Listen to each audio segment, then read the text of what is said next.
Assalamualaikum warahmatullahi wabarakatuh. Salam jumpa kembali untuk seluruh sahabat-sahabat YouTuber, sahabat media, serta para pemirsa dan seluruh para penggemar, para pendengar di seluruh tanah air Indonesia, di Jagakarsa, Jakarta Selatan dan sekitarnya maupun di luar negeri sana. Semoga senantiasa kita tetap dalam lindungan Allah Subhanahu wa taala. Mohon maaf sebelumnya untuk sahabat-sahabatku di mana saja berada. Beberapa hari saya vakum memang di belakang layar mengingat banyak orang sakit semenjak dalam kondisi musim panas ya. Terutama yang saya tangani adalah orang lumpuh. Untuk diingat untuk sahabat-sahabatku di mana saja berada, kita berbagi ya. Yang lumpuh itu bukan orang dewasa saja, anak di bawah umur pun bisa terjadi lumpuh. Ingat, pada anak-anak kita, jangan pernah sembarangan memakan makanan kemasan ya. Dan jangan sering-sering termasuk minuman-minuman kemasan. Ini saya hanya menggarisbawahi saja. Apalagi yang namanya orang dewasa itu sudah biasa. Yang stroke mendadak tadinya orang sehat tanpa alasan kejadian-kejadian sebelumnya tiba-tiba lumpuh seperti itu. Jadi saya beberapa hari saya vakum, saya lebih memprioritaskan menolong orang yang sedang lumpuh ya. Jadi terus terang saja saya juga tetap merasa tanggung jawab untuk sahabat-sahabat kita, tetap kita berkomunikasi ya, tetap lancar. Kembali kita untuk menyingkat waktu, ada salah satu pertanyaan ini, mohon maaf saudara Rido yang ada di kota Tegal ya. uh, Atensi Anda sudah 4 hari kalau nggak salah, memang pas banget. Kebetulan saya memang lagi vakum urusan yang baru saja saya terangkan tentang orang lumpuh. Uh, Pertanyaan Anda mengenai yaitu mohon dijelaskan surat Ali Imran ayat 118 ya, termasuk arti ayat yang artinya ialah orang kafir yang sudah masuk Islam tetapi imannya masih lemah, bukanlah orang-orang kafir yang akan masuk Islam. Seperti itu ya. Kembali lagi untuk saudara Rido yang ada di kota Tegal, terima kasih atas bergabungnya Anda bersama Radio RS yang ada. Ini kalau nggak salah saudara Rido yang kedua kali ya. Dulu pertama kali barangkali ya sudah cukup lama ya. Terima kasih Anda selalu eksis menayangkan atensi Anda. Dan sekali lagi saya mohon maaf karena baru bisa ditayangkan, memang beberapa hari saya vakum untuk mengupload video karena keadaan. Saya akan prioritaskan orang-orang yang butuh pertolongan seperti itu ya. Siapapun dia, saya akan lebih prioritaskan untuk menolong sesama ya, baik termasuk rupiah, termasuk orang-orang lumpuh dan sebagainya.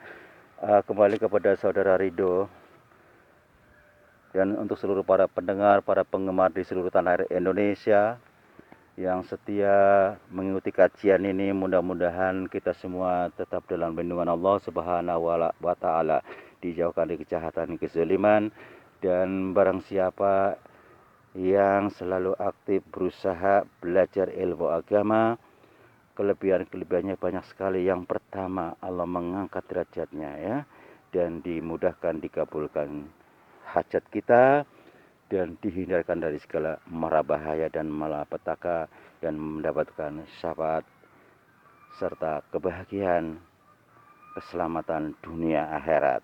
Mari kita kembali mengenai pertanyaan saudara Rido, yaitu surat Ali Imran ya, ayat 118 ya. A'udzubillahi minasyaitonirrajim. Bismillahirrahmanirrahim. Ya ayyuhalladzina amanu la tattakhidhu bitonatan min dunikum la ya'lunakum khobalan waddu ma anittum.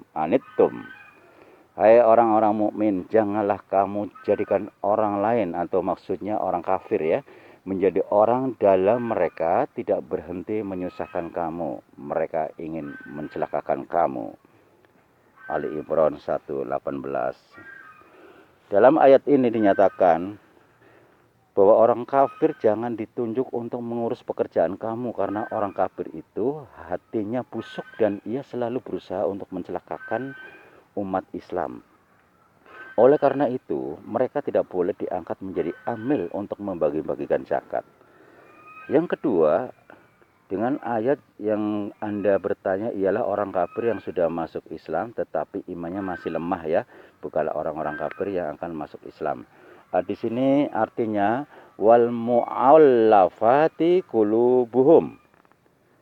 Jadi ialah orang kafir yang sudah masuk Islam tetapi imannya masih lemah, bukanlah orang-orang kafir yang akan masuk Islam. Orang-orang ini diberi zakat walaupun ia kaya guna menambah kekuatan imannya ya. Itu ada dua hal. Mu'alaf terdiri dari dua.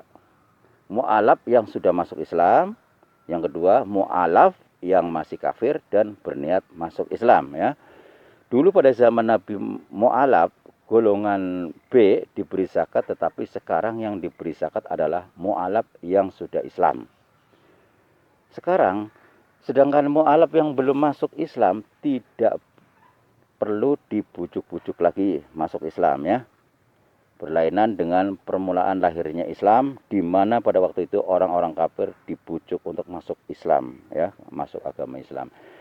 Adapun sekarang tidak begitu lagi, tetapi dikatakan saja, katakan tegas bagaimana firman Allah, wa qulil haqqu mir rabbikum faman syaa'a falyu'min wa man syaa'a falyakfur inna a'tadna lidzalimina nara.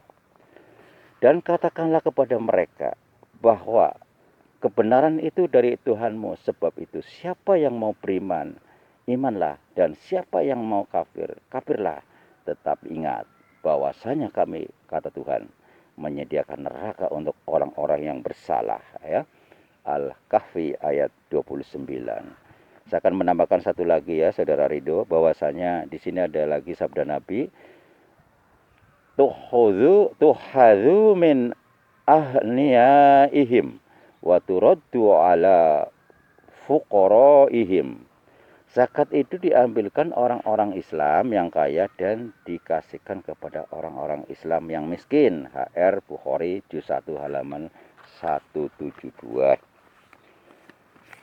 Jadi hadis ini berasal dari kata hadis yang panjang, yaitu wasiat Nabi kepada Sayyidina Ma'ad waktu Nabi mengutus beliau menjadi mubalik ke Yaman ya. Saudara-saudaraku yang dimuliakan Allah Subhanahu wa taala. Nabi mengatakan bahwa zakat itu diambil dari orang yang kaya di Yaman, dikasihkan kepada orang Islam yang miskin di Yaman itu juga. Dalam hadis ini kelihatan juga bahwa zakat itu tidak boleh dipindah-pindahkan ke negara lain, tetapi harus diberikan kepada fakir miskin yang berada di tempat di mana zakat itu dikumpulkannya. Maksud wafir rikob adalah orang yang memerdekakan budak yang sudah menjadi mukatab, yaitu budak yang dijanjikan oleh tuannya akan dimerdekakan apabila ia telah dapat mengumpulkan uang sejumlah yang disepakati. Jadi zakat itu tidak boleh dipakai untuk memperdekakan budak yang belum atau yang tidak mukatab.